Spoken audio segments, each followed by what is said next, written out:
Salamo fa 20 ho an'ny mpiventira. Salamo nataon'i Davida. Ny lanitra mitoro ny voninahitran'Andriamanitra, ary ny habakabaka manambara ny asan-tanany.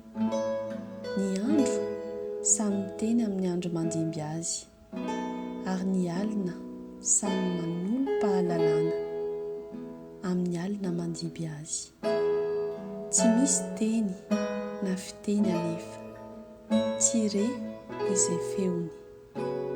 Efa nivoaka ho any amin'ny tany rehetra ny famolainany, ary ny teniny dia miatra amin'ny faran'izao rehetra izao. Tranolay ho an'ny masoandro no nataony teo aminy, ary ny masoandro dia tahaka ny mpakabady mivoaka avy ao an-trano fandriany, sady mifaly tahaka ny lehilahy matanjaka mihazakazaka amin'ny alehan'izy.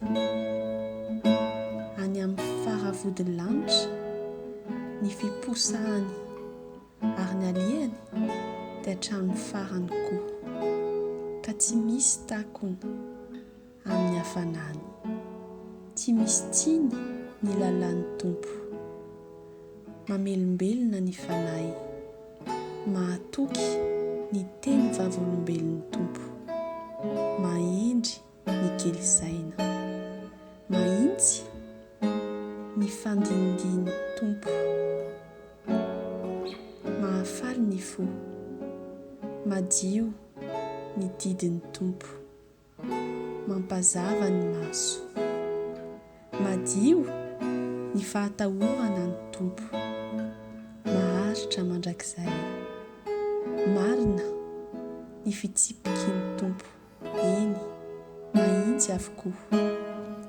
Irina noho ny volamena ireny, eny noho ny tena volamena betsaka azy, ary mamy noho ny tantely, eny noho ny tantely mitete avy amin'ny tohatra.